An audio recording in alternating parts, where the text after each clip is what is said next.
Good morning, everyone. I want to welcome everyone for being here today, even if you had to get here super early.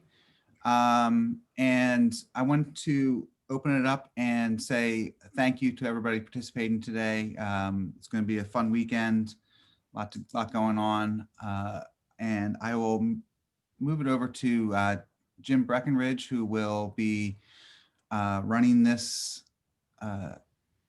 panel discussion. And if you have any questions, you can put them up here, up in the comments section, and Jim will address them at the end or during the panel discussion. And Jim, do you want to take it away? Sure, thanks, Brad. Again, my name is Jim Breckenridge. By way of short introduction, I'm founder and director of the Play Crafters Group. And for over 25 years, we've helped creative writers from all over the country develop both play scripts and screenplays. And in the very first years of our founding, we were actually rated among the top 10 of script analysts from around the country. So without further ado, always wanted to say that, without further ado, let's meet this year's panelists. Phil, why don't you start us out?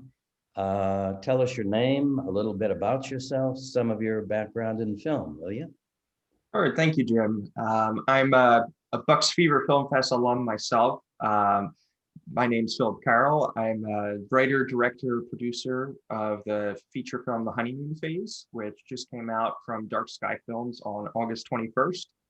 And like I said, I've been to the Bucks Fever Film Fest many times over the years. It was kind of my foundational film school in a way.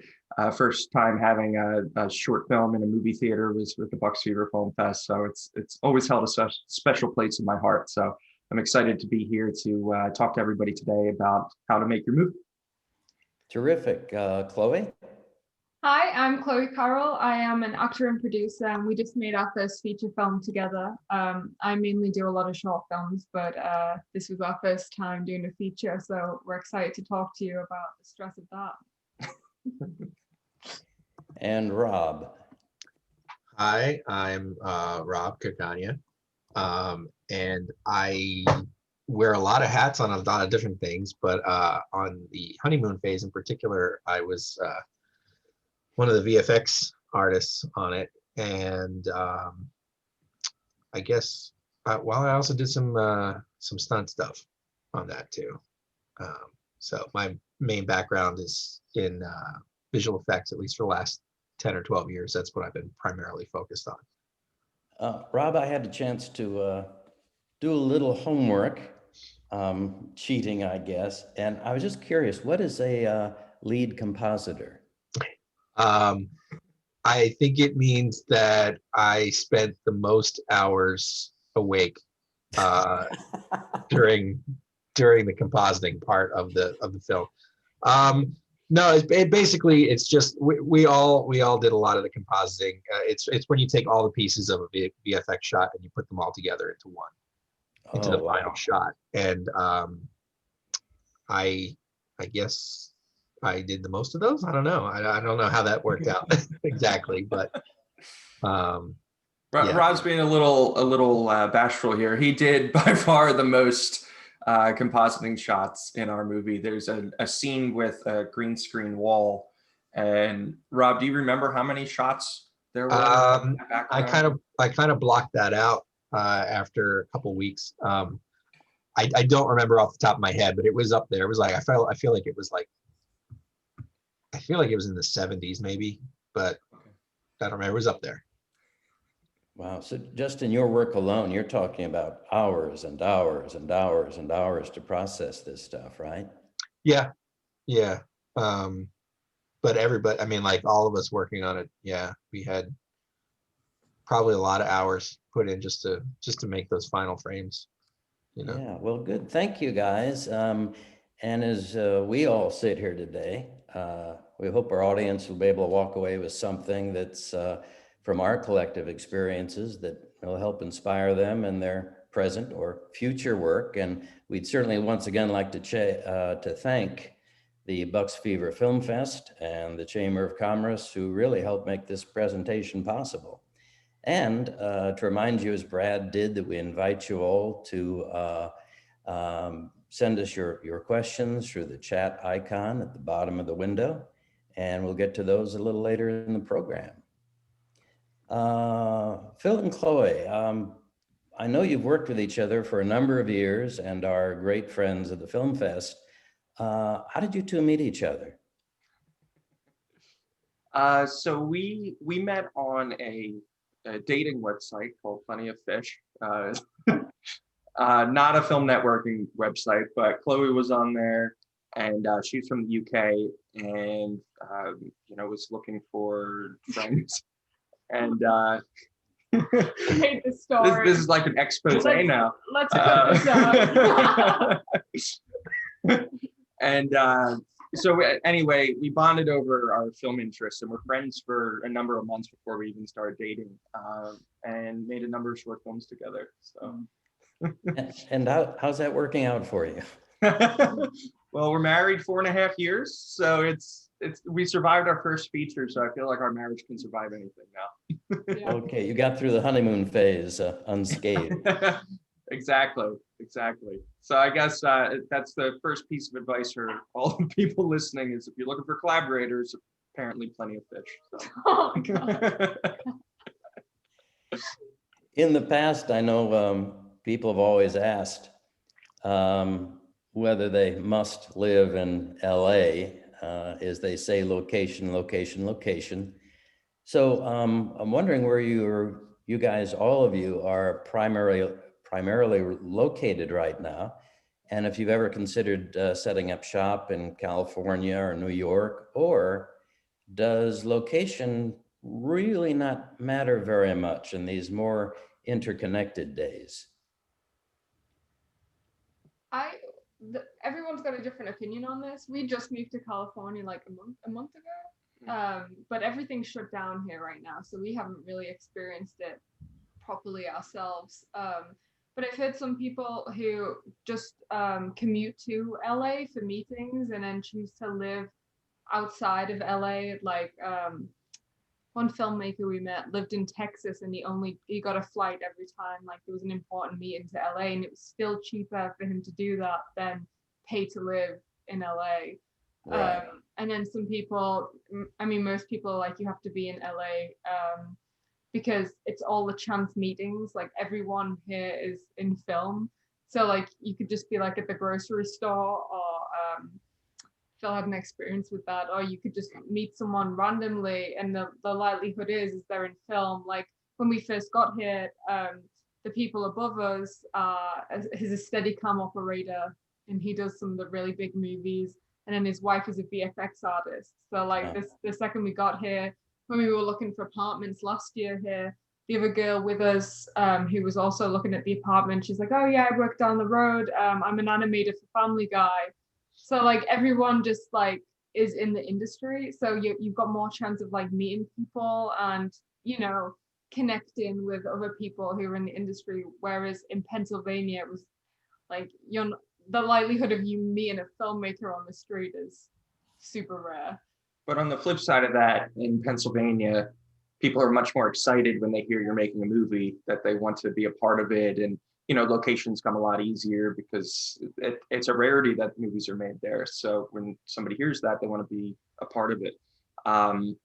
You know, since we just moved here, I guess we'll be a case study, and we'll have to do a follow-up to this question in a couple of years and see.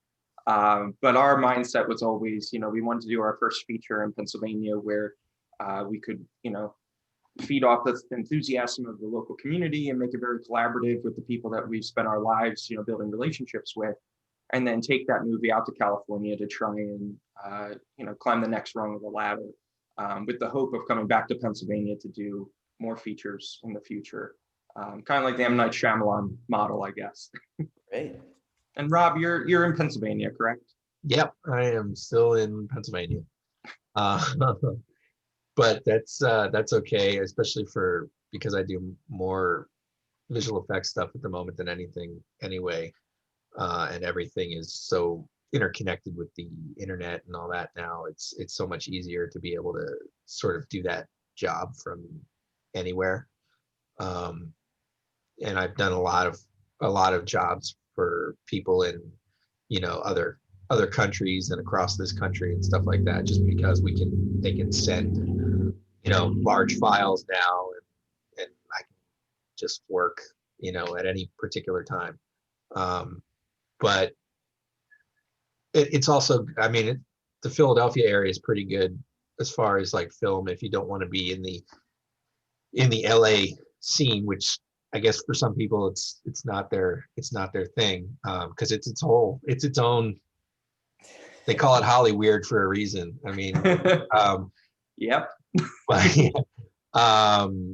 but Philly's not bad because you're, you know, 2 hours from New York, you're 2 hours from DC, you know, 2 hours, you know, west of here is all like very rural country and everything like that. So you can get kind of everything you need in the area. But like Chloe said, yeah, you don't generally just bump into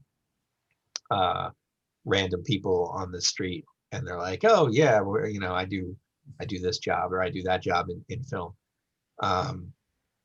But sometimes it makes it more exciting when you do, because you're like, hey, cool.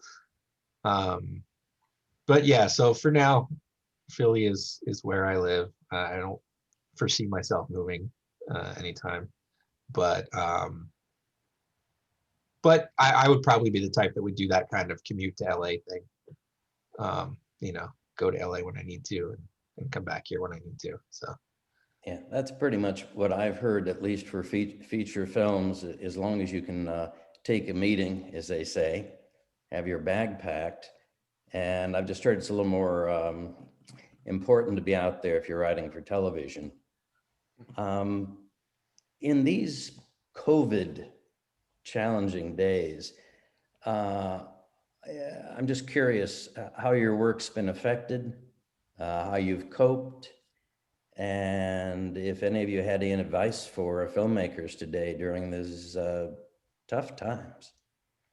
I think Rob's the only one here with experience of actually shooting during COVID, right? So what was your protocols like? So I read up on all of the like the PGA protocols and stuff that they have for, you know, for the large projects and everything going on right now, which are all really smart, I think, things, you know, and like a zone, it's like a zone system where designed to keep people who need to be close to camera, you know, in one zone, and if you don't need to be on set or close to camera, you're sort of in a second zone. And so it's you know, trying to keep people as socially distant as possible and wearing masks. On the small end of it, you know, which is where we were, we just tried to sort of follow the common sense, you know, common sense procedures as much as we could. We didn't have a huge crew anyway, which is good. But everybody was masked, you know, and we tried to observe that 6 foot or more distance as much as we could. Also, luckily, a big part of the one production we were just doing was outside. So, you know, that helps too, because you're already not in a confined space, and you know, so it definitely made things trickier though, because, you know, it made things like craft services or you know, lunch catering, that kind of thing, more of a challenge, because you don't want to have things where it's like everybody's putting their hands in and grabbing, you know, food or snacks or whatever. It's like, you know, you want to keep your water bottles separate. You got to sort of think in a whole different way. Fortunately or unfortunately for me, I have I'm sort of OCD anyway, like germ-based OCD. So I've always sort of, this is how I look at the world before the pandemic, is like, oh, there's germs on that, there's germs on this, which is sort of became like a superpower in the last few months. so I kind of can see things, in that way, but it definitely made it harder. It's definitely made it trickier. But at the same time, I think all of us coming together and doing that really helped our mental states a lot, because I know that, at least, I don't know about you guys, but I know that most of the creative people I know have been going through like a kind of a withdrawal of the, creative process, where it's like, we all kind of live on that creative juice. And when it's suddenly not there, it's like, it's hard, it's hard to cope. And so being able to figure out a way to even do a small project sort of, I think, was very helpful for everybody who was working on it. I can believe that. It's kind of hard to spin your own wheels for your own self, who is your own audience. Yeah. I worked in New York for about 20 years as an actor there. And to go back to your germ thing, I always used to like wintertime, because then I could wear gloves on the subway. Yeah. I wouldn't have to touch anything. Yeah. Who knows where those hands have been there? Oh, yeah. What do you guys think are some of the biggest challenges involved for a filmmaker, take kind of a step back, in transforming a screenplay into a viable dramatic film for an audience? Money, probably. Number one, and First one. 90% of your problem is money. Yeah, money, time, and probably just the skill, I guess, to be able to do it to the magnitude that you want to do it to. Like, I think a lot of times when you're first starting out, it's frustrating because I forget who said it. I remember this quote in college, that your taste is always ahead of like your skill set, where like you have really good taste and you want to do really great things, but you have to kind of, it's like working out, you have to build that muscle before you're able to fully do what your brain wants to do. But probably money and time, I think, and that's kind of go hand in hand. Where when you have more money, you have more time to do the projects that you want to do. But like in terms of money, you and Rob have a great system that you guys do, right, for your shorts. Yeah, well, because money is just always an issue for filmmakers, unless you are born into a rich family. It's always like, how do we get the money to make this vision happen? And I was so frustrated when I was starting out, because I was like, oh, I have all these ideas and I want to do, like, I was really into doing horror shorts and I have my own horror channel that I want to do, and I was like, it's just going to cost like like $1,000 to do like a 3-page script with like a bunch of producers who are the main players in each short film. So what I started to do is I started to collaborate with it was actually Rob and Wesley Malott, and we wanted to do this like really super short script, and we all split the budget, and we were all the main players. So Rob directed, Wes DP'd, and I acted, and we all produced. And then we ended up doing this really cool little short for barely any money. And then we kind of took this little system that we made and then kept expanding it and slowly got bigger. And the films have got better.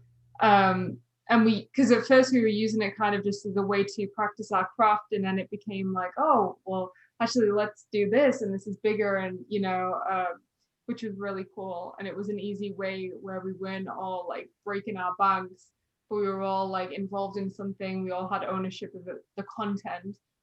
So we all had it for our YouTube channels, and we were all able to get the scripts made, because that's always the big thing. Like with scripts is, how can we make this cheaper? How can we make this work? Like, can we take this VFX out? But when you have like a bunch of people who have talents in different areas, you can kind of come together to make a script that's specifically designed around what you can do. Which is great because Rob's amazing at VFX. So like any VFX, it's like Rob's got it.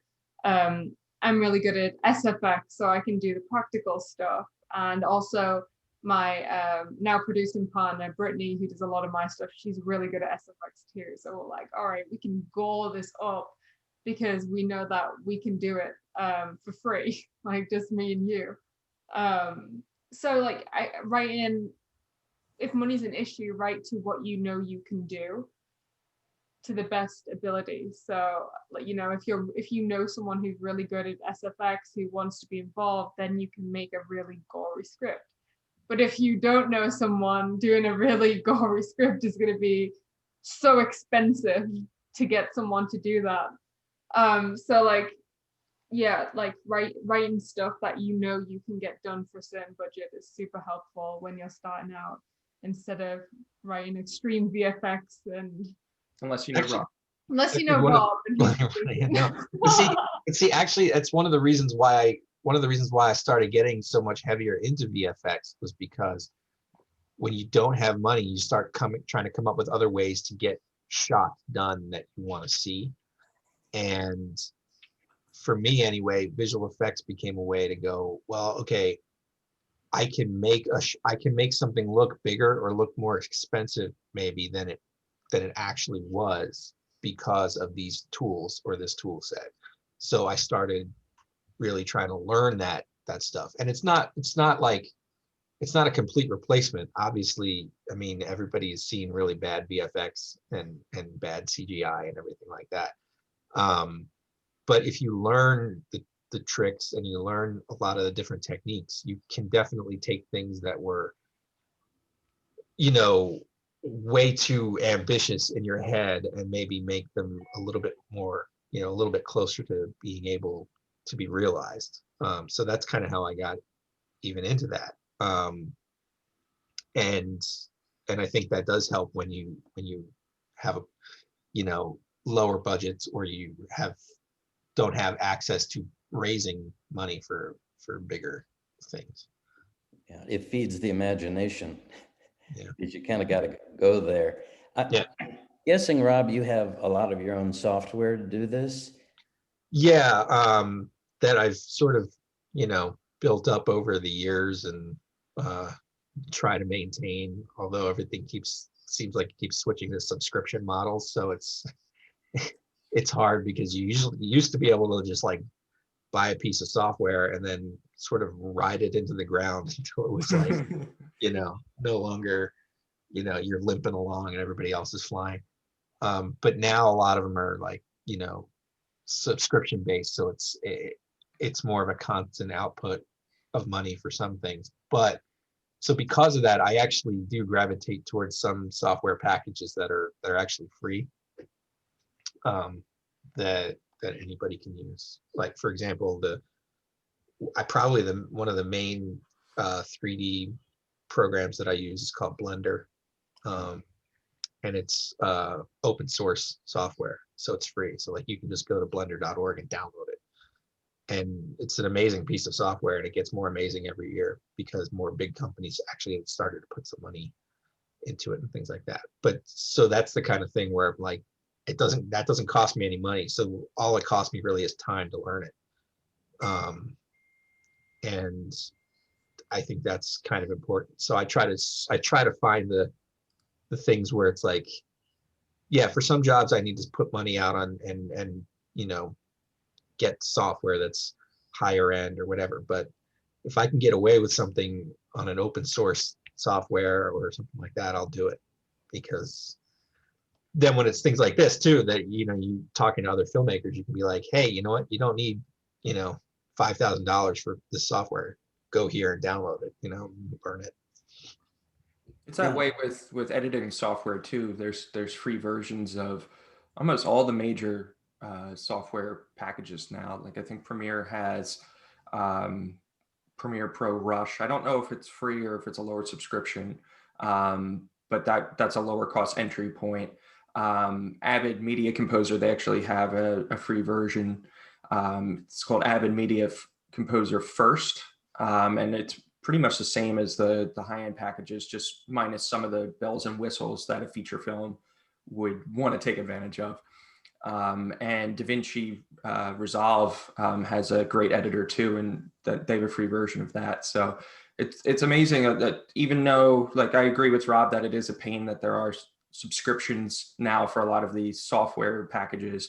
On the flip side, they have offered now like free entry versions to kind of entice you to want to subscribe.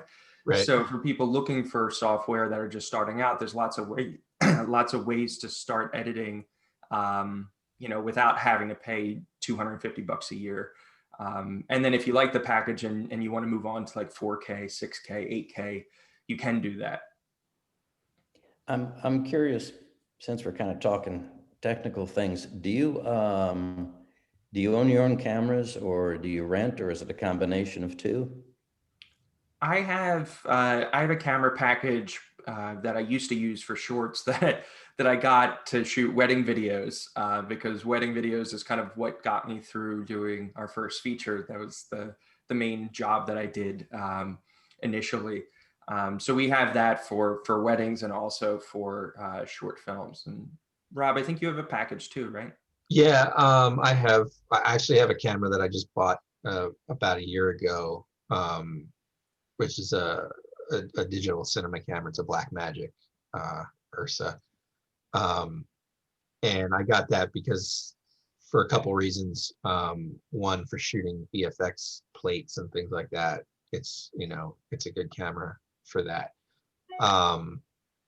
But also, you know, if you can, I think that if you can, I mean, if you're not the type of person that shoots, I guess it doesn't really matter.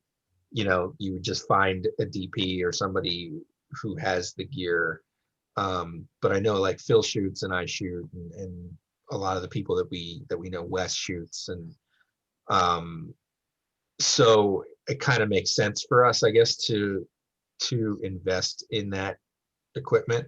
But you don't always have to, like, it doesn't usually start at investing at the highest end piece of equipment either. You know, like you can get, you know, just a DSLR or even lower. I mean, I've seen some amazing stuff shot on iPhones. So it's sort of you get what you need to have at the level you're at the moment, and then sort of like build up from there. I mean, at least that's what I did. I would add to that you know, with like your iPhone, there's like programs or apps you can download that'll unlock capabilities in the camera that the stock app doesn't have. I think Filmic Pro is one of them. So like you can take your device and basically make it into like an entry level professional camera just through the app. And then on the flip side of that, I know some people that have bought like Red cameras, and they're, you know, I believe they have an entry level version now coming out for sub $10,000, but the majority of the models are above 10 grand. And I would say, you know, unless you want to become a cinematographer, don't do that. You're probably better off investing your money in your short films or in a DP who knows how to use it, then you'll know. Yeah, if you don't know, I mean, if you don't know how to light and you don't know what lenses to use anyway, or how to frame a shot, it doesn't really matter how expensive your camera is. So yeah. Just one more thing, since we're kind of talking about this. I wonder if any of you have used Craigslist or Mandy.com for... All plenty of fish, Jim. I'm sorry? All plenty of fish. That's where the crew is at. We date all of our crew. No, I actually, when I was in college, I used Craigslist a lot, and met some really great people on there. I don't know how the community is now on Craigslist. It's been a few years, so I would just say use caution. But nowadays, it seems like a lot of filmmakers are congregating on like Facebook groups, which for some of our younger audience, that probably sounds like a really old person thing to do. But there's some great filmmaking groups on Facebook. In Philly, there's Film Friends, Philly Filmmakers, I think, is another one. Yeah. And they're all filmmakers from the area in all different departments. So you can just put a post on there with what your project log line is and what positions you're looking for, and you know, or if you just want to network with people, that's another great place to do that. And if you're looking to go a little bit further to you know, just outright hire people for your crew, film.org, which is the Film Office's website for Philadelphia. They have a whole crew section there where you can search for a specific position, and it'll bring up resumes and profiles of all the local crew in Philadelphia and the surrounding area. Just wanted to take a moment and remind our audience that we are inviting questions, and hope you'll chat with us at the chat icon located beneath the viewing screen. And we'll hope to get as many of your questions as we can before the end of the program. And let's move on. Jim, there was one quick thing on the money that I was hoping I could add really quick. Sure. Just because I know that's a big question for filmmakers is how do you find a budget?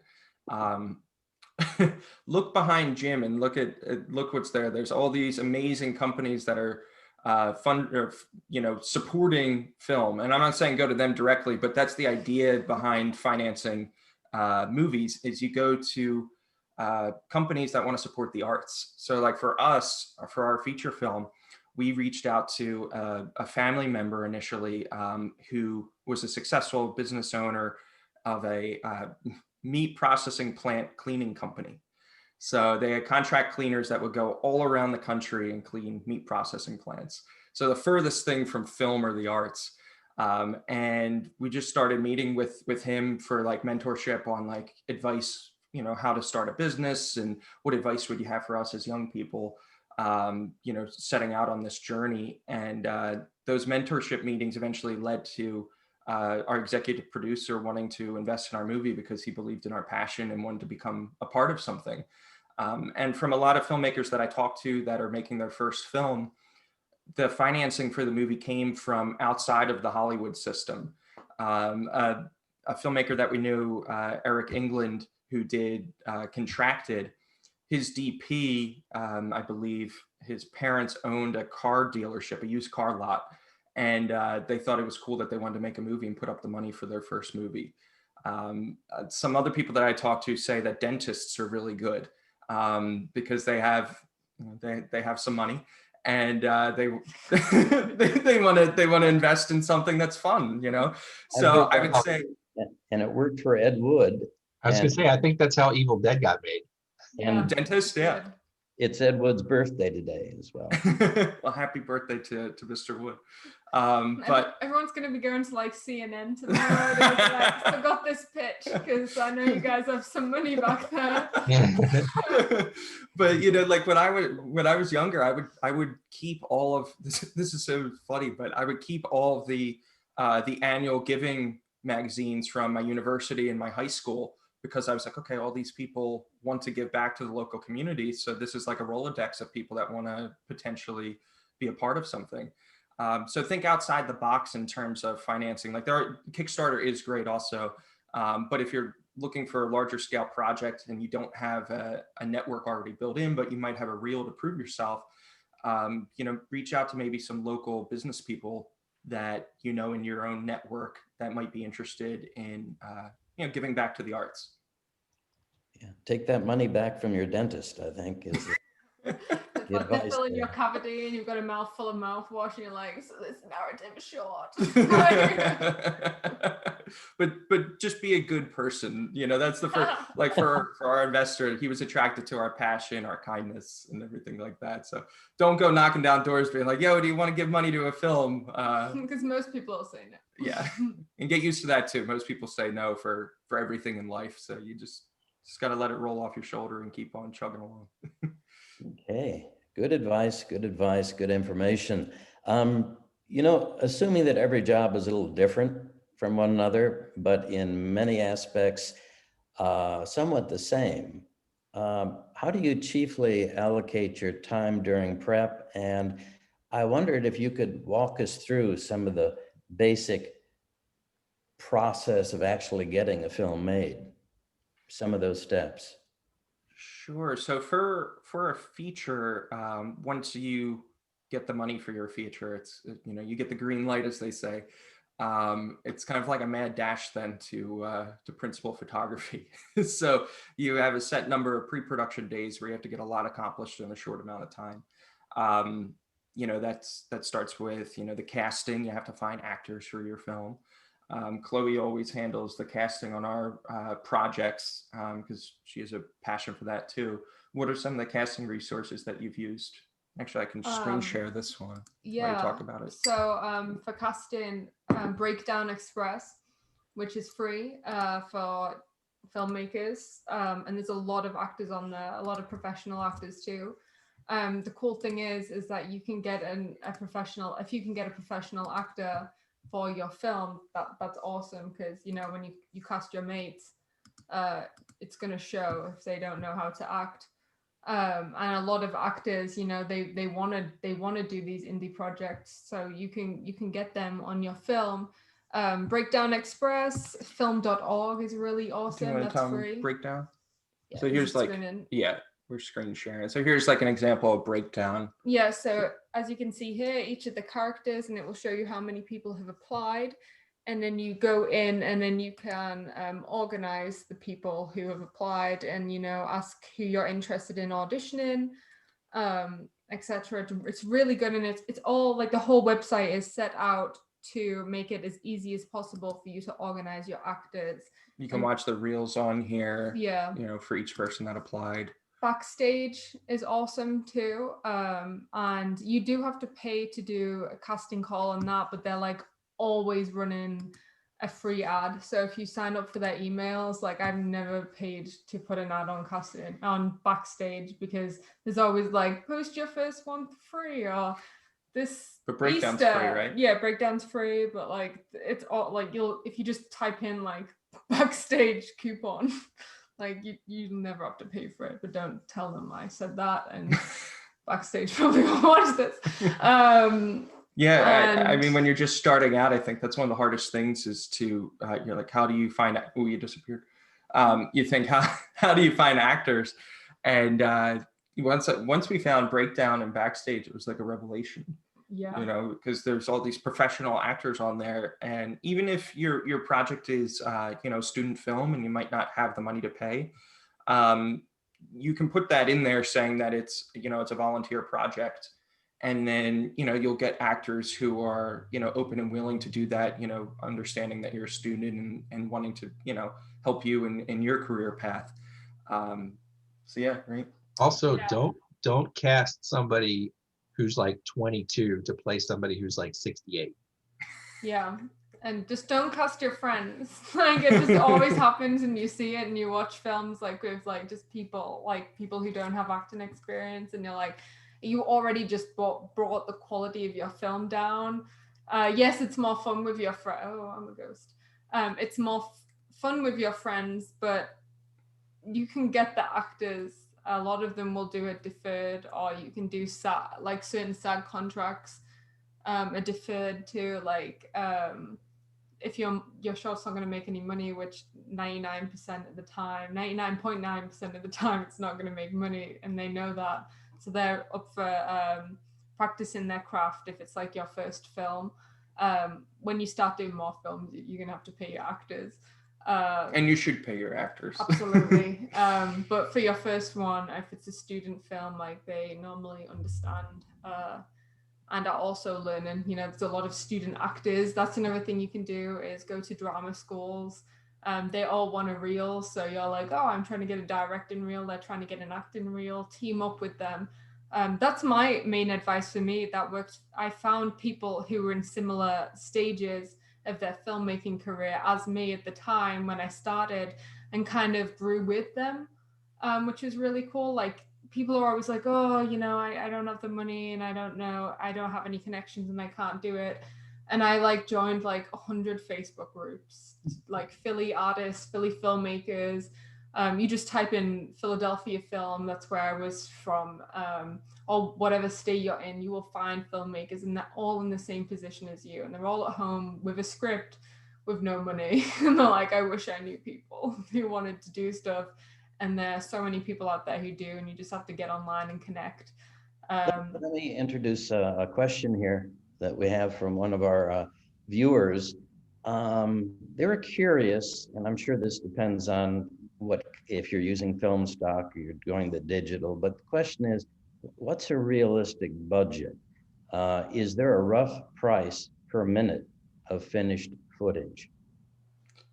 I wish there was. I think that it all depends on where you're at in your career.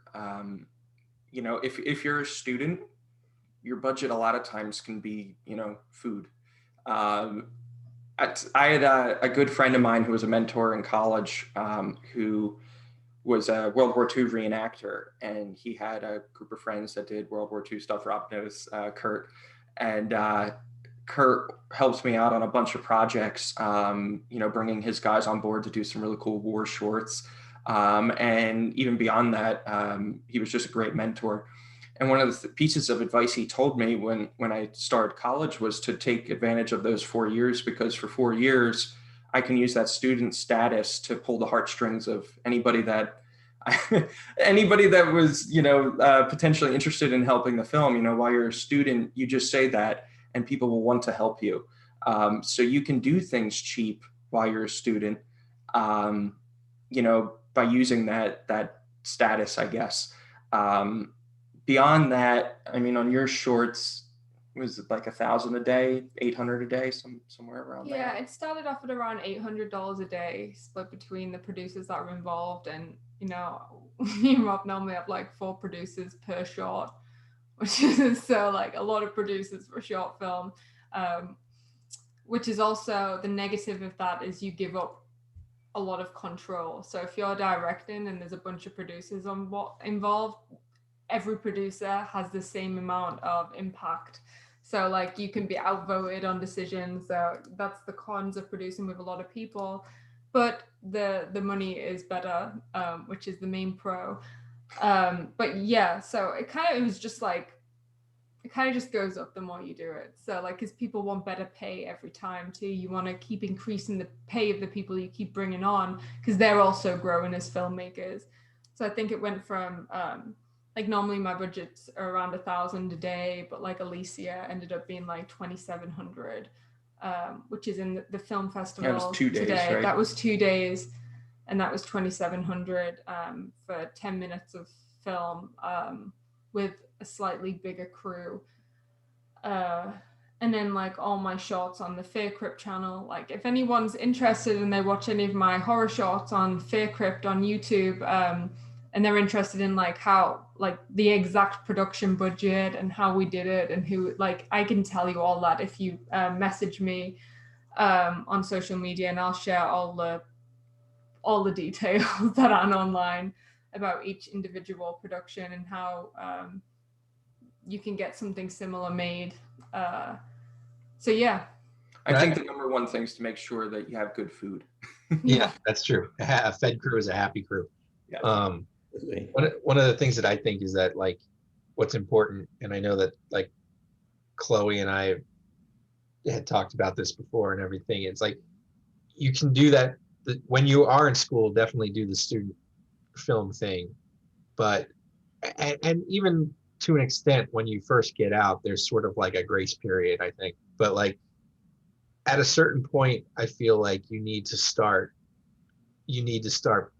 finding and putting money into the people you're working with, because it's a weird industry where you constantly see the job calls that are like, I need somebody who has this set of experience and all this equipment, and I need you to do it for nothing, and it's like, well, but those people didn't spend nothing to get their equipment and to get their experience. So at a certain point, the copy and credit and food thing, sort of wears off. And I always say like, well, I can't pay my mortgage in exposure bucks. So, and as much as if all of us could do it for free all the time, we would, because we love making films. That's what we do. But the reality of life is that obviously you need money to survive and everything. So I think at a certain point, I don't know necessarily, I think what Chloe said is probably realistic for what we've been doing as far as like per day. I think it's just realistic to know that you need to have a budget of something at a certain point. and even if you're not paying people exactly what they're worth, I think just telling people that you're giving them something makes people feel like you care about them, and you care about them more than just what you're taking, you know, what advantage you're taking on them. So Since we're on the finances, because I want to get to as many of these questions as we can, somebody asked a very pertinent question here, which is, how does somebody make money off their films? Lol, lol, lol. I'm gonna go over here now. So off the films, it's gonna probably be a while. You know, we were lucky enough to where our business partner on the honeymoon phase viewed our company that we formed as just that, a company. And a lot of times when a company's bringing a product to market, that product isn't going to necessarily be the one that makes money right away. It's kind of like a long game. And this is feature. This is feature Yeah, now. you don't make money from shorts ever. Most of the time, yeah. But for features, you know, your first one, we viewed it more as a goal to break even as opposed to make money. And then if we could do that, then we can prove to investors that, you know, we're money conscious and we'll be able to get their money back, and then hopefully be able to raise more financing so that we could bring on a name actor, which then opens up markets all around the world. Because for international sales, a lot of it is based on who's in your movie, because they need to, you know, they need to sell it based on the actors. So a lot of films will, like Nick Cage, for instance. The reason why there's all these Nicolas Cage movies that you've never seen in theaters is because he's really big in China. So you'll go on Amazon Prime. There's another one that the tiger one where he's on the boat that keeps popping up on my feed. That was never in theaters because China loves Nicolas Cage, and you know, they know that he's bankable there.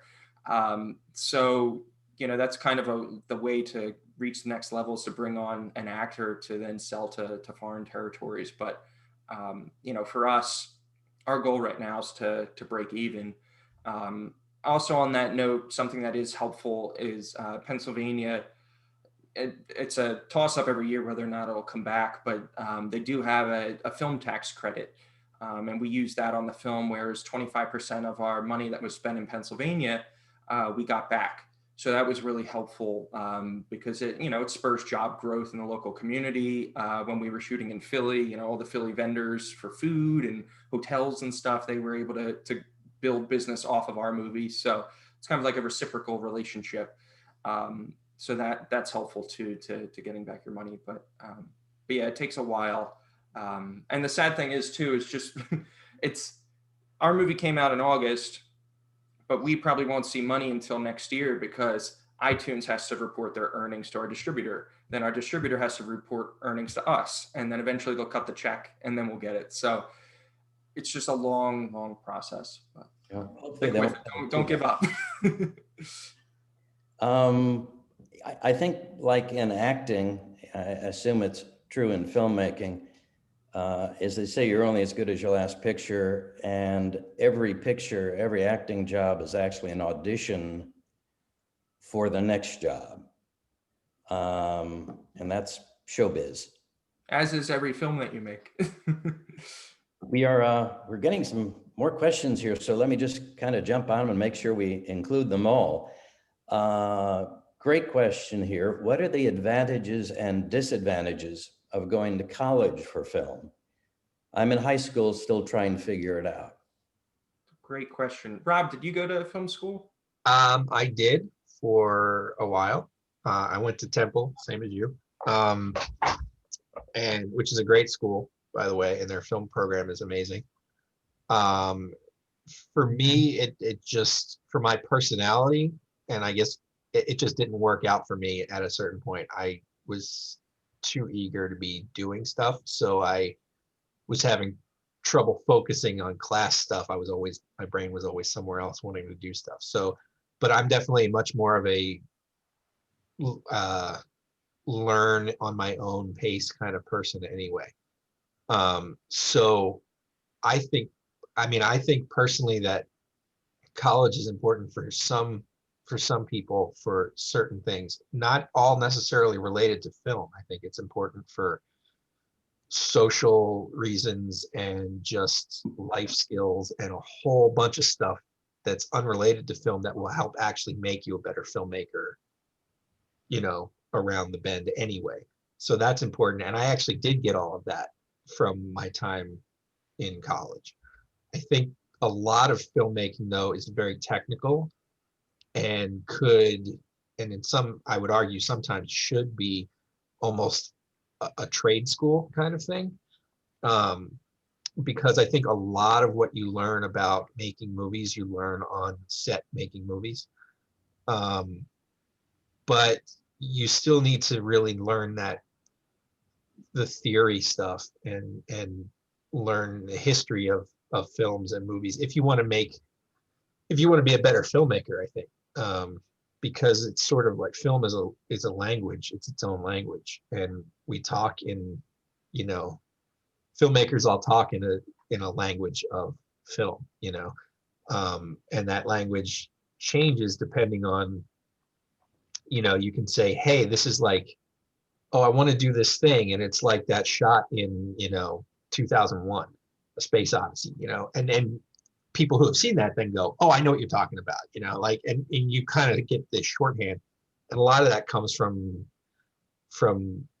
watching movies, but also from like film theory classes and things like that. So I'm sort of in a unique spot of having gone to it, but not necessarily finished it. So I could argue both sides of it. I could say, yes, definitely go, or yeah, you could get away with not going. I don't know how you feel about it, Phil, because, you know. That can be crippling when you come out. Right. That's the thing. That's the tough thing. Like I always joke. I'm like, hey, I have none of the degree and all of the debt. So how smart am I? So I went to Temple and completed my degree there, and it was funny. So when I was in high school, I'm like one of those students that is a good test taker. So I put in a decent amount of effort in high school, but and did good. But I didn't study enough to like get into one of the big film schools like USC or UCLA. And then when I got to college, I was like, okay, there's money on the line. It's go time. Like I'm going to buckle down. Graduated, 3.98, something like that. It was I was near the top of my class, and then got out and realized nobody cared. Like nobody asks for your college degree, what your GPA is, anything like that. Now, other lines of work, that's very important. But for film, I haven't had one time somebody ask me what my GPA was or what my degree is, or even if I have a college education. I really enjoyed my time at Temple for the liberal arts classes that I had. It helped me learn things so that when I came out of school, I had stuff to talk about as a filmmaker. I think that's really important. Like you have to be well-rounded so that when you're writing, you have stuff to work from. And I was a very shy kid growing up, so going to a big college in the city was really good for me to force me out of my shell. But as Jim said, I think it really depends on your situation because debt is so crippling. And one of the blessings that Chloe and I have had when we made our feature was we didn't have any debt going into it, so that it allowed us to quit our jobs on a whim and make a movie. It allowed us to just move out to California when we felt like we were ready to do it. So if you don't have scholarships or, family that saved up a college fund for you, there might be an argument for not going to college if you know that film is what you want to do with your life. If you're not sure, then college might be good to have a degree to fall back on. But if you live and breathe film, I would say, it's more important to have the flexibility to make what you want to make as an artist, and maybe go to the YouTube school of filmmaking and, collaborate with other local people and just start PAing, like go on sets in New York or LA and just PA, and you'll learn all the lingo by doing it, and you'll get paid to do it. And then Chloe, you didn't go to any college, right? Loser Chloe. No, I didn't. I did go to college, but it's high school in England. It's called Priestley College, but that's I finished at 18. It's just different in the UK. Yeah, overall, no, I wouldn't go to college unless you want to do something in film that's super technical. So like that, I've kind of like learned as I like. So it's cool because Rob had the hybrid, Phil had the full, and I didn't. So you're gonna hear 3 different opinions on this. But I think that the best experience you can get is by doing it yourself. And if you're going to pay $40,000 a year to go to college, I don't even know how much it is. Really. Yeah, a lot of schools. Yeah, now then could that's be. a budget for your movie to make it and hire people who do know what they're doing, and they will teach you kind of. The only thing for me is I have no idea technically with what I'm doing unless I learn it on YouTube. So like if I'm like, oh, how can I get this shot? I heavily rely on Phillip to tell me how technically I can do it because I know none of the film lingo. You know, like They didn't teach me, like, unless I took a specific like Steadicam class or a lighting class, like they didn't teach the technicals. So Oh, really? I would fight back on that. Where my freshman year, I met a good friend who became my DP in college, and he took all the camera classes, and then I focused on writing and directing. So you should know kind of a general sense of everything, but you're going to specialize. So God, oh well, then I feel like our opinions are overall no. Depends on the school but it too. depends on the school and your own personality. I think also like I think it's important to know that, like, whether you go to college or not, it's not as, I mean, not going isn't a substitute for not learning. You know, Yes. you still it's just depending on how you learn, I think is an important factor in that. And also like what you want to do eventually. Like Phil said the thing about like if you want to fall back on something, because that's the thing, like film is it's a crazy and super tough industry, you know, and like you got to really want to do it, and you got to really want to do it for a long time because there's not a lot I feel like there's not a lot of reward in it except for the reward that you get from, you know, personally from making a movie or whatever. You know, it's not like you're going to make a movie and then suddenly somebody's going to be like, that was great, here's $100 million. You know, most of the time people are going to be like, that was great, what's for dinner, you know, like I mean yeah. So you definitely, you know, for me, I always think if I went back, I would go back and probably get a degree in something other than film. But I don't really, you know, need to do that at this point. But also, I think that if I was doing it again, I would have probably waited. I don't think I would have gone straight to college. I think I would have gone like when I was 21 or 22, started then, because I had a better idea of what I wanted to do. You know, and instead of just going for the sake of going. Right. And I think the thing to remember too is perspective. 60, 70 years ago, there weren't any film schools, and there were a lot of great films made after that. And now I think there's this, I don't know, a bias or this push, I think, to put people into schools where I agree with Chloe and Rob that if you can, the very best way to learn is on the set. And of course, that may require living at your parents' house and doing it for free for a while, but to get to know the ropes. And that can be very valuable to you. And 60, 70 years ago, there wasn't the internet, and there's a wealth of information there.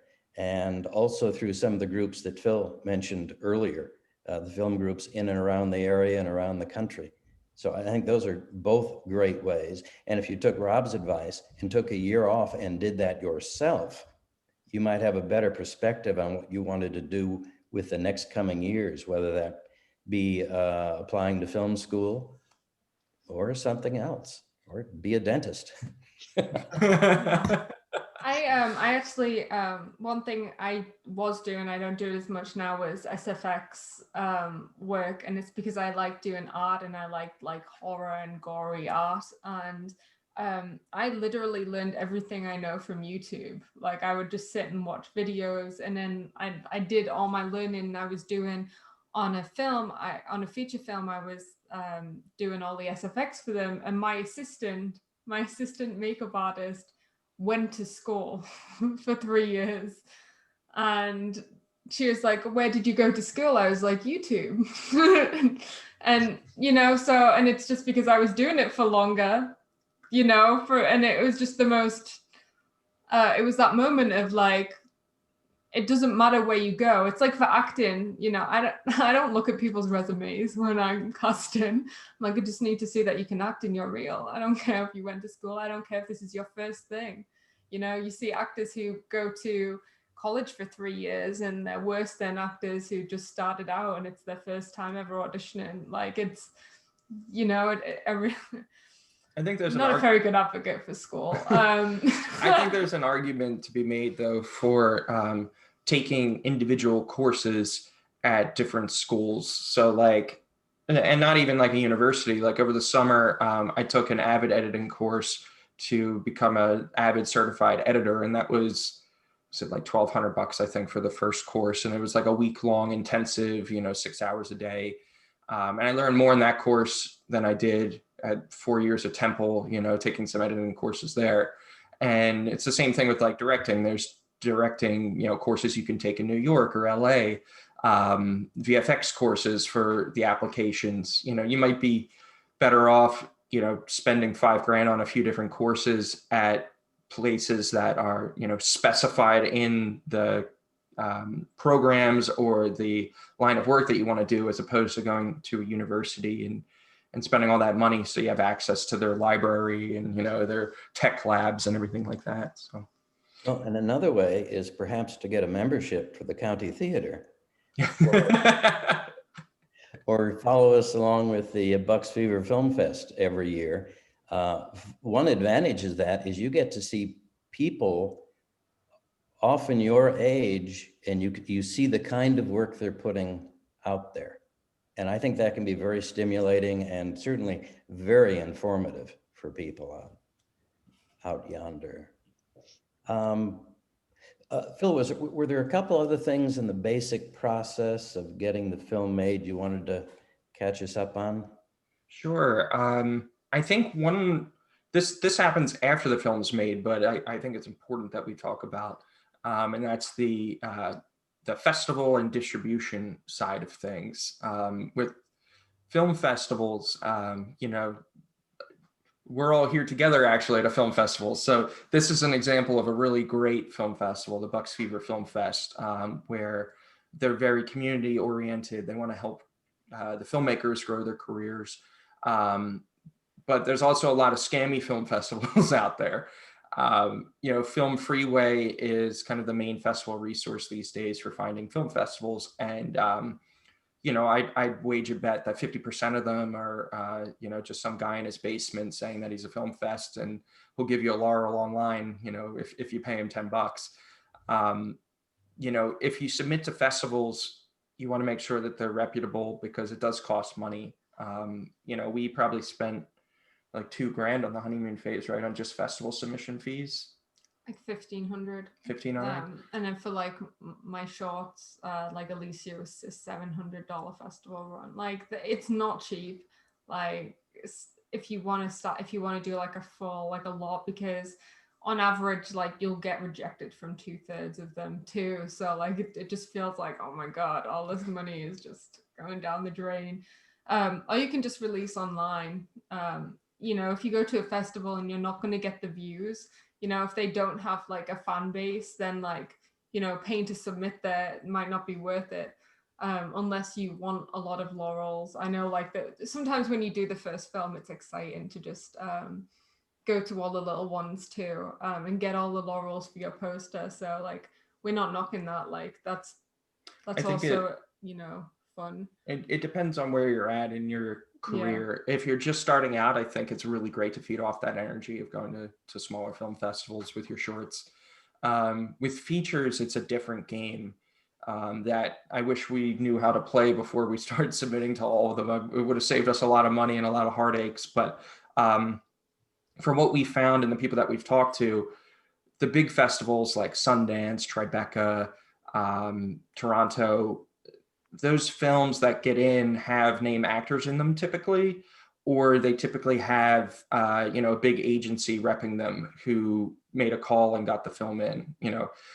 A lot of the festivals, there's gatekeepers where if the wrong person sees your movie when you submit it through Film Freeway, it's not going to move up the ladder to the decision maker.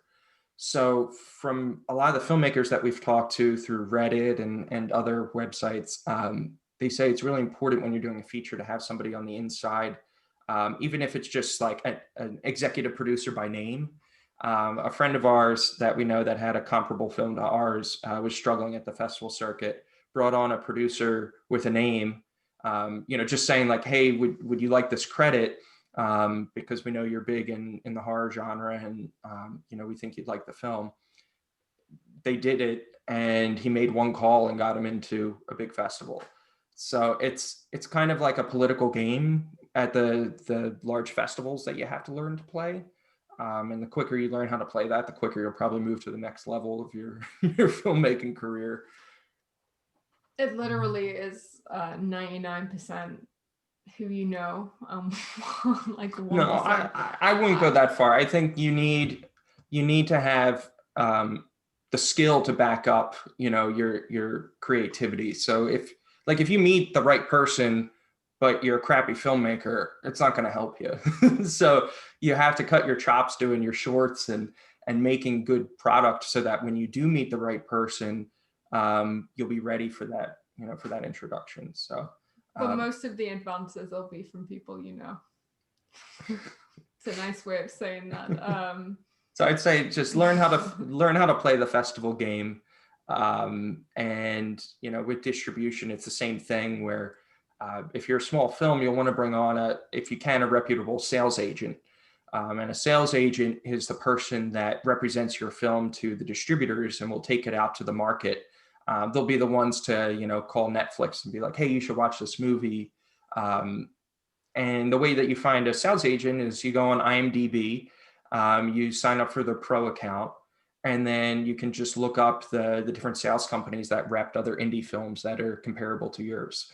I think it was at $150 a year for an IMDb Pro account. Yeah, it's ridiculous, but it's worth everybody it. Or know someone who has one and ask them to do it. Yeah, or that. It's just as free. Everybody wants to make money off of the dreams of filmmakers, and ain't that the truth? Yeah, it's sad, but have you found from the festivals that you've attended, it's been a good place for networking? Yes. Yeah, it's been amazing. I mean, the festivals that we've attended have all been like mid-tier and local with our movie because we didn't know how to play the game properly for the top tier ones. Like we literally... FilmFest is a top tier. Yes, but we didn't go in person to that Yeah, one. true. Like we literally brought on our sales agent too late in the process where he made those calls that everybody else told us about. And the festival directors was like, oh, you should have sent it to us earlier. We already made decisions. We love it. But next time, reach out directly. So don't submit on Film Freeway. You're like, wow. So does no one watch them? Like, yeah. So, but what was your question again, Jim? I'm sorry. It was just ranting. We got so angry. Wondered about networking and film. Yes, the good side of the festival circuit. No, at the festivals that we went to, it was fantastic. Like there are some really good mid-tier festivals that are in it for the passion of movies. One of our favorites was Outer Worlds Film Festival in Austin. Other Worlds. Yeah. Other Worlds Film Festival in Austin, Texas. It's sci-fi and horror. And, the genre-specific festivals are really fun because they have passionate audiences that really love that genre. So we got to interact with sci-fi lovers there and horror lovers, and then also filmmakers who were in the same genre as us. And that those interactions have led to some really great relationships. We met a filmmaker who has the same distributor as us, and he was pretty much the guinea pig, letting us know, what it was like being released by them, giving us tips on what they're good at, what they're bad at. So it's really great to network with other filmmakers. So on that front, yes, I think that's really important for networking. I don't want to put you on the spot, and so you can hop off as soon as you can. I wonder if you had anything you might be able to show us today. Yes, we have, let me bring it up. We have some behind the scenes that we can kind of talk over. Rob, I'll cue you when VFX come up. So the first thing here that I'm going to share is 2 clips that I shot on my iPhone before we made our movie with our actors. So typically what I'll do in rehearsals is I'll block out all my scenes on my iPhone. And then when it comes time to shoot, I just show the DP kind of what my framing is and what the overall blocking is of the scene. And then him and his team will go in, or her and her team will go in and, light the scene and everything and make it all pretty and ready to shoot. So that's your storyboard, essentially, what you pre-shoot. Yes. So we you'll see that these 2 shots are actually at the house that we filmed at, but the majority of our rehearsals were done at our executive producer's office, where we just moved office furniture around, almost like a stage play rehearsal. And I would film it on my iPhone, and then we almost had like a full iPhone version of the film by the time the reherals were done. Did, yeah. Which Chloe will never allow to see the light of day, Never. unfortunately. Chloe doesn't want people to see her in her sweats, All right, so this first scene is Chloe and the character Jim. They're kissing, and it's their wedding day, and you'll see kind of the before and after. So here we go. So this is the rehearsal, and then it's going to crossfade into, it's the same exact thing, but now we have the great light. And here is, they're supposed to be playing Never Have I Ever in a bathtub drinking, and let's see, we cut to the actual shot later on the day. So I recommend, if you're doing a large scale project, I think the video like storyboards are really great to do. Or even if you're doing a short, I think it's great as kind of like a previs conceptual, before doing the film. It allows you to kind of practice what you want your framing to be before you then have to bring in your crew and pay them and everything. This is kind of a no pressure way to do it before that happens. I'll skip ahead. So this is just B-roll of us on set. So you can kind of see what it was like. That's Francois Chow from Lost. He was one of the stars of the movie. Yeah. And this is one of our rehearsals that we did. It was a blocking rehearsal between Chloe and him. And there he is after the blocking rehearsal. So behind, I just want to go to this shot really quick because it will come up later. But behind Francois is this fish tank with these little green plus markers here. And Rob will have some things to say about this later in the film. This is a VFX shot. Sure was. There's us working with Francois. So there's our red camera, the lenses. That's just a still of me and Francois. So here's another VFX shot that we had.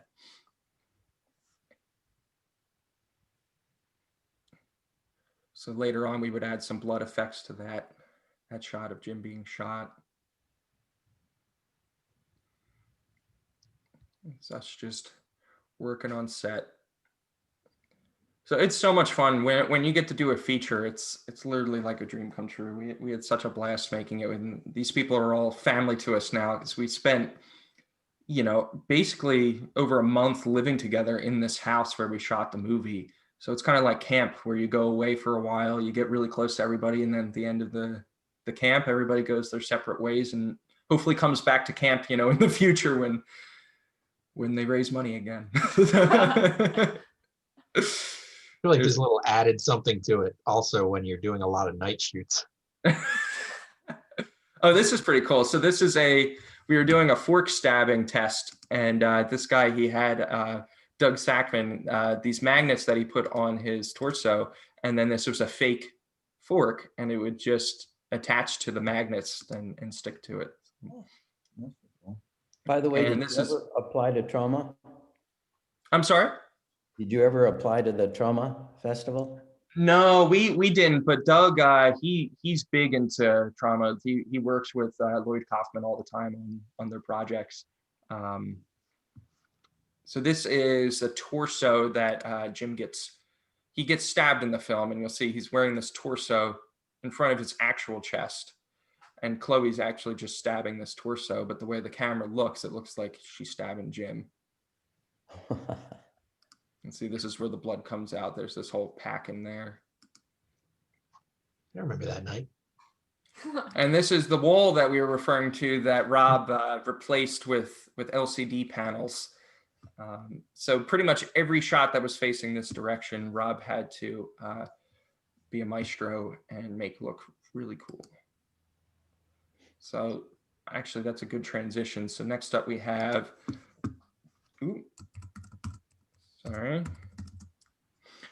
so Rob, this is the hanging rig. So I don't know if you want to talk about that a little bit. Hey, I recognize that ponytail. Yeah, so this is sort of where VFX and stunts you know, kind of came together, which happens to me sometimes.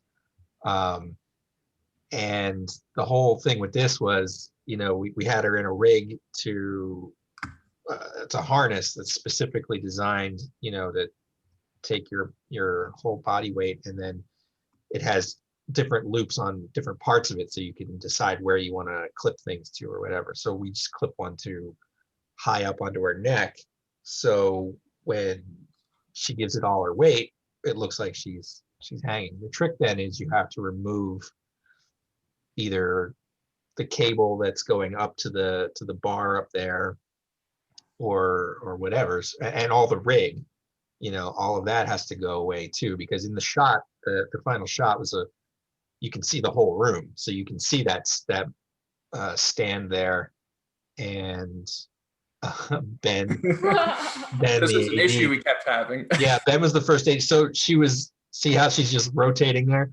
So we needed Ben to literally hold her feet so she would stay in one spot instead of rotating. And a lot of times too, there's ways you can work around this and everything, but you get on set and it's like, okay, we need to get this done, and we need it to be done 10 minutes ago, you know, so you just improvise and then, you know, work it out later. So in this, we had to, you know, paint out Ben, paint out the rig, and this is the final shot that you get there. So these were we got multiple clean plates, I think, Rob, right? Because we had to put the bed back in, and yeah, because we needed to move stuff to make it happen. So you take all those pieces and then you put them all together again at the end. And because she's moving and we didn't have a green screen, you can see the little colored lines and everything that go around her, like right there.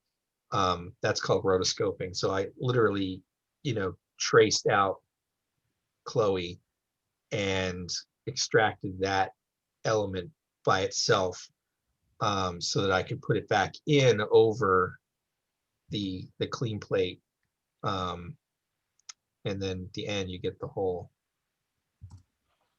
shot. And I'll show you. Let me just turn off the screen sharing for 1 second. I have the VFX reel to show you guys with a couple other shots that Rob did. And it's pretty amazing what you can do with visual effects when you have somebody as talented as Rob on your team. Shot. So let me just pull that up.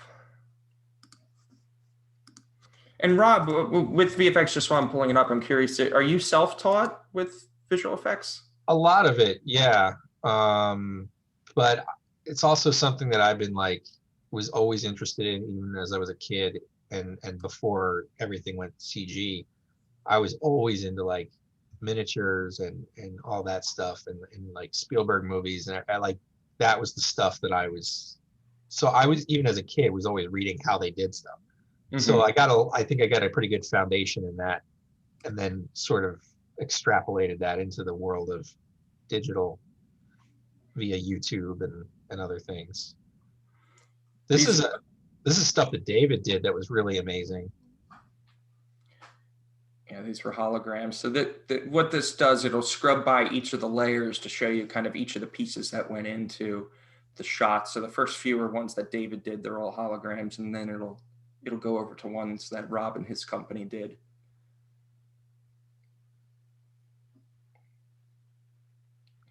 This shot, I love that shot in the movie. When she's looking through the hologram. Yeah.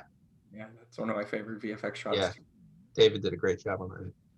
So there's this room, we have this cloning effect. So we had to clone this woman on each of these beds and trace around Chloe. So here's the butterflies, Rob. Fred and Ginger. So I'll pause here. So do you want to tell them what the green markers are? So the green markers, so when you have a shot like this, and the camera's moving, you need to be able to track that camera movement so that when you put the element like butterflies in, it doesn't look like they're floating in a weird space. It looks like they're part of the shot. So that you put markers in there to be able to track the camera movement. The computer tracks the camera movement, and then you can apply that to your digital elements or whatever. And so that's what the markers were there for. The thing that's interesting now is that tracking software has gotten so much better that you almost don't even need giant markers for a lot of stuff now. You can actually track based on other things. So actually in that shot, the tracking markers ended up becoming one of the most complicated bits because you have to remove them at the end. And they're behind glass. And they're behind glass and a plant and everything. So that actually on this particular shot, I think was the thing that made me pull most of my hair out was trying to remove that, which is funny because I thought that the butterflies were going to be the thing that's the thing I was most worried about. But and it usually ends up like that on a VFX shot. I get worried about one thing and then it's something completely different. That's the thing that is a nightmare. That particular shot, that shot before that, with the glass was kind of interesting because there was supposed to be glass there, right? Wasn't that, or was this one of the shots that we? There was supposed to be glass there, and the glass door was always supposed to break away, but it broke away a little bit too early. Yeah. So we still had things to film, so we had to add back in the glass after the fact. Yeah, which wasn't a planned shot ahead of time. It was one of those on the day we were like, oh, guess that's going to happen. So, yeah, so throw some tracking markers up there and do it later. This was another one of the. This was a fun shot. I actually like this shot. The ecstasies. Yeah. And you can see there's just different layers of stuff that you do to, like, to put it in and then try to blend it so that it all looks. This shot. Oh my God. This was stupid because she has this curling iron and we couldn't actually plug it in because it was going to go in the water. So we were pressed for time and decided, hey, let's just throw up a rig to put the wire around. But for some reason, none of us thought, hey, maybe we should have it be a tiny rig instead of putting this whole crossbar across the whole countertop. So Rob was painting this rig out was like, I don't even remember how long it took. It took a while because part of it is that you can see the frame of the mirror. I don't know what it's metal or something, but it has all these tiny little facets and everything. So trying to make sure that you got all of the little like lighting things and everything it was just like a really intricate paint job, just to make that match and to get that out of there. And then like had to add in back so that the plug that goes into the outlet, that's a CG plug that was rendered out. And then once I matched it to the actual plug, then I had to go in and kind of like frame by frame warp it so that it would move with the little bit of movement that was going on with the plug. It's funny. It's like such a quick shot, but it's like there's so many little intricate pieces to it. Yeah. Yeah, that looks horrible. Thank you so much for doing that, Rob. So that's just a peek behind the curtain into some of the stuff that went into making the movie. And, you know, I think a lot of times, as Rob said, with the VFX, it's funny. Probably, you know, a third of the VFX shots are fixes as opposed to pre-planned things. You know, when you're on set, you only have a limited amount of time. And sometimes it's cheaper or quicker to paint out a wire than it is to relight the scene and move everything around. So it's, you know, yet you always leave a little bit extra in your budget for those fixes, because otherwise you might kick yourself when you see your film. But so many of the visual effects shots that happen on movies are shots that are, you know, what you call invisible effects. They're effects that you should never even notice were VFX. You know, like painting out rigs or things like that. I mean, everybody thinks of visual effects and you think of giant spaceships and, you know, lasers and stuff, you know, aliens or whatever coming into frame. But a lot of it is just the really mundane stuff that it's not even as mundane. It's actually, for me, it's entertaining, because it's like, I like the stuff where it's like people look at it and go, oh, I didn't know that wasn't real, you know. And obviously an alien, you're going to go, okay, that's not real. I mean, I hope, but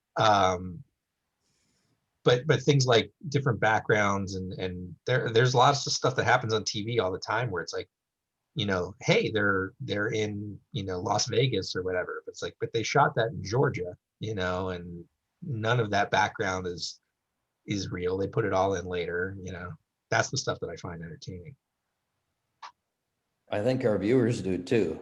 I've always been crazy about that. I'd always love to watch the behind the scenes making, and you guys already have your extra reel, so bonus reel there. Which is yeah, kind of, I grew up watching the behind the scenes of other movies, as I'm sure most filmmakers have. So when it came time for us to do our feature, I really wanted to have some cool behind the scenes on there. So we did a whole making of and all the breakdowns and stuff. So it was a lot of fun. That was almost as fun as making the movie. That, by the way, is also a good film school. Find the movies that have really great behind the scenes special features. You learn so much.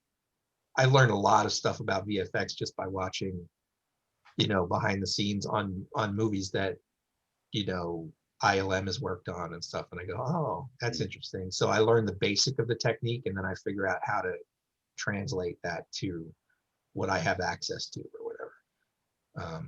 But the same thing with just shooting stuff, or, you know, behind the scenes featurettes are an amazing film resource. well, that's quite, it's quite amazing, quite interesting. It's always been to me over the years. And I do know that the honeymoon phase is on Netflix, is it? Not Netflix yet. We're hoping to grab their attention Prime? with our sales, but we're on Apple TV and iTunes to rent and purchase, as well as Amazon. We're on DVD in Walmart and Best Buy. If for whatever reason somebody wants to check out the film, I would definitely do the iTunes Apple TV version, because it has all the bonus features as iTunes extras. So that's the fun one. Or the DVD, that one's fun too. But I know a lot of people don't collect physical media anymore. So Yeah, I do. I got a lot. I know, me too. I'm with you. Full. Are there any projects you're involved with now or have in a back burner that you'd like to get to? And if you do, can you tell us a little about it without giving the store away? Or are you just taking a breather now after all this? Because it's pretty intensive work. But you have one that's in the festival. Yeah, actually, it's the worldwide premiere of Alicia at the festival today. So if anyone gets a chance, please check it out in the film crawl. I actually wrote the feature version of this film with my writing partner. and we have a bunch of producers on board, and we are going to try and make the feature right after COVID next year. We're just trying to package the script right now. But it's pretty much, although it's a similar story to the short film, it's now different, but the same characters. So watch the short film, and it's going to be like a featured version of that today at the festival, and hopefully I can make it next year. Okay. Yeah. Okay. I spent the majority of my lockdown time working on my second feature that I'm hoping to shoot next year, the screenplay for that. And that's called Stuck in Our Heads. And it's about a high school senior girl who has a panic attack one evening on her 18th birthday. And it unlocks this invisible doppelganger version of her anxiety that comes out. And she has to find a way to put her anxiety back in her head before it ruins the rest of her life. So that's a story that I'm working on right now. Totally different than the honeymoon phase. Well, hopefully you'll film it in Pennsylvania, huh? That's well, it takes place in Philly, so that's I kind of forced myself to do that in the screenplay. So I look forward to coming back to Philly to shoot that. And you're hoping to shoot yours in Philly too, right? Yeah, well, all of our team is in Philly. It would just cost double, if not triple, to shoot it here in LA. So I'm definitely shooting mine in Philadelphia, and Phil's is literally written there. So we'll be back. Yay. One of my favorite quotes is from Picasso, and he said, "I paint what I have found, not what I was looking for." So, do you make the movie, or does the movie make you? It's very deep. Good question. If I would have used that as my plenty of fish quote, I would have found a partner much quicker, Jim. Well, thank you very much. We've got to run now. I think it's funny, like, I don't know, that reminds me of the thing that I always heard was, and I say all the time, is that you write the movie several times. You know, you write it when you're writing it, you write it again when you're shooting it, because things change and you come up with better ideas and stuff, and then you write it again when you're editing it, you know. So sometimes something you shot isn't working then when you're editing, and you think, what if I try it this way? And all of a sudden you've ended up, you know, completely changing something in what you originally intended, but it works. So I feel like the movie's always getting rewritten from the idea throughout to the end, and sometimes you don't know then what that final product's going to be until you see it. But I feel like it always ends up being better than what you initially thought, at least for me. I don't know if that works for you guys, but that's how I always feel like it works for me. Well, and sometimes, for better or worse, the film is written a fourth time by the audience and the critics. Right. Actually look at it, and then 20 years later, they found out they were wrong, and it was a brilliant piece of film work there. Jim, before we go, I just want to jump on that really quick. For everybody watching, that's, you know, I'm sure as short filmmakers, you guys are putting your work on YouTube for other people to watch. And I think it's so important to realize that when people go online and write comments, a lot of times they're just angry individuals who are trying to ruin your day, or are seeking attention and want to be smart Alex and write something funny so that they make people laugh. So when we released the honeymoon phase, we got some great critical reviews and some great reviews online, but then we also got trolled on like IMDb and Letterboxd and stuff, but just people that are mean, you know, just mean people, having nothing to do with like the film, but just mean comments about things in the film. So as a filmmaker, you know, I think it's important to try and build thick skin and not take everything personally, because everybody's going to have an opinion about what you do, and the only person's opinion that matters is, you know, your opinion, and then the people that put the money into the film. So as long as all you guys are happy, you know, that's what matters most. So That's Yeah, the same with someone- the Go ahead. circuit. I just wanted to add that because it's the most depressing part is when you have done the film and you put everything into it and it just gets rejected and rejected and you start to think, oh my God, is the film bad? I've had some films that I thought weren't that good that I've done that have done amazing in the film festival.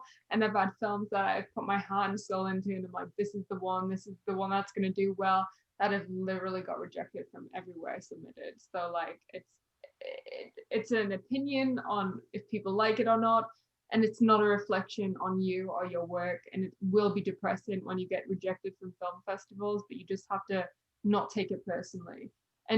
I'm saying that I still take it personally. Like now, like I'm like 12 films in and I still have a bit of a cry if I don't get like into the festival I want, and it is hard, but you just have to not let it depress you, because like I feel like a lot of filmmaking is depressing, so you just have to find the joy and the love in it. No, I'm trying to end on a good note. I know it's not sounding like that, but you just have to want it. You just have to want it, and you have to love it, and find everything you love about doing it, so that the hard times aren't as crushing. Well, an actor once said regarding acting, but certainly from what we're talking about now, an actor needs the soul of a fairy and the hide of a rhinoceros. yeah. Yeah. And somebody else said, if I can get this right, critics are the people who come down from the hills after the battle and shoot the wounded. I love that. I Um, text me that. God, that's great. We have a I wanna couple, put that just on a a few more t-shirt. minutes here. I'm kind of curious. So we heard a little bit about who you've learned from over the years. Who are some of your favorite filmmakers out there? For me, it's I love Steven Spielberg. You know, he's probably the biggest inspiration to me as a filmmaker. You know, particularly his work in the 80s and 90s. Those were the movies that I grew up on. But you know, Robert Zemeckis, he's another one that I love. Yeah, I feel like that was the generation that I grew up on, was the guys that kind of you know, hit their blockbuster peak, I guess, in the 80s and 90s. And now they're putting out still amazing work. How about you? I'm a big fan of Wes Craven and Guillermo del Toro. All the big horror ones. I love it. I just love horror. Yeah. Rob? I feel like, man, I guess I'm the hybrid. I feel like I like, you know, I agree with both of your answers. Spielberg and like Zemeckis and George Lucas and stuff were always like, that's what I really, you know, grew up on, movies like that. I loved, and movies like that were like not just sci-fi and action, but also like the horror side of things. Like I loved Poltergeist, which Spielberg Ghost directed. yeah, Ghost directed. But movies like that, you know, I still, that's the kind of stuff that I gravitate towards. But yeah, that's the stuff that sparked me on going, oh man, people do this. This is a thing that people like do. Movies don't just happen, they're here, and I could get in on that. And yeah, so I think, I mean, and there's a whole bunch of like, I don't know, there's so many different like good directors. I even go back to like Hitchcock. Hitchcock is one of my favorites. You know, I didn't grow up on Hitchcock movies, obviously, you know, How but old are you, Rob? 75. Oh, that's some great VFX over there. I know, right? It's live action. When all this goes away, I'm just sitting here like, but yeah, I mean, there's a lot of like, there's so many good like things you can learn about film from old movies. You know, just how to use the camera to tell the story and get emotions out of people and things like that. Yeah, absolutely. Absolutely. I'm going to leave you with one more question before we sign off here. What advice could you give to filmmakers and the audience today that are very much interested in pursuing a career in filmmaking? Up to you. Um, so advice, I would say to ignore everything that we've said today and just go off and make your movie, because everybody has an opinion about something. And, this is just three people's opinions on the film industry. We're probably wrong. And the greatest lessons that I learned were making my own mistakes. I think that so much of the business of filmmaking can weigh on you and make you anxious and make you just not want to do it, because there's the financial stress and just the overall stress of just even making a movie creatively. And like Chloe said, you put your heart and soul into something, and then all it takes is one comment to ruin your day. But I would say just ignore all of it and hunker down, write your script and make your movie, and then ignore it all and do it again. Just shutter yourself in and make your movie. That's my piece of advice. Good advice. Gird your loins. We just need that gif of Shia LaBeouf saying, just do it. Like, Just do it. Yeah. one thing, because you will just sit on a script that you've done for so long thinking, I just can't do it. And like, no one, most of the time, no one's going to help you. You just have to do it. You have to figure out a way to do it with what you have. And that's the only way you will move up. If you sit there and think I can't do it or don't find a way to do it, you never will. Trust yourself. Yeah. I agree with both Bill and Chloe on that. And yeah, and definitely because I fall victim to that all the time, where I will keep working on something and keep working on something and never get it finished. And that's Rob, you? me. I know, right? Like Rob. Rob, I'm doing that right now. And the script that you read, where I'm like overcooking it and I know I'm doing it, I'm like, oh man, it's burning. I need to Yeah. just stop. And that's hard. That's a hard thing to figure out. It's like that, that point at which you're like, you know what?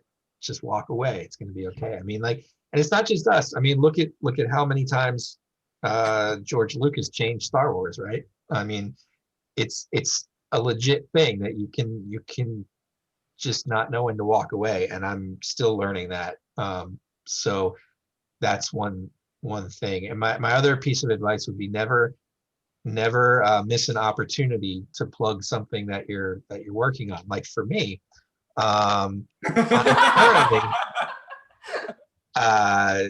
currently have a couple of short films coming out for Halloween with our buddy Wes Malott, who I directed Alicia, right? Yeah. Yeah. Wes is connected to us all. He ends up Yeah. on every set. I wish He's he could be here. the tie that binds. So we worked on a couple of shorts that are coming out in a couple weeks on his channel, Thinking Art Entertainment on YouTube, and they're pretty cool. I'm excited about them. We were kind of bummed though, because it was the first time I think that we didn't have Chloe there, so that was kind of a bummer.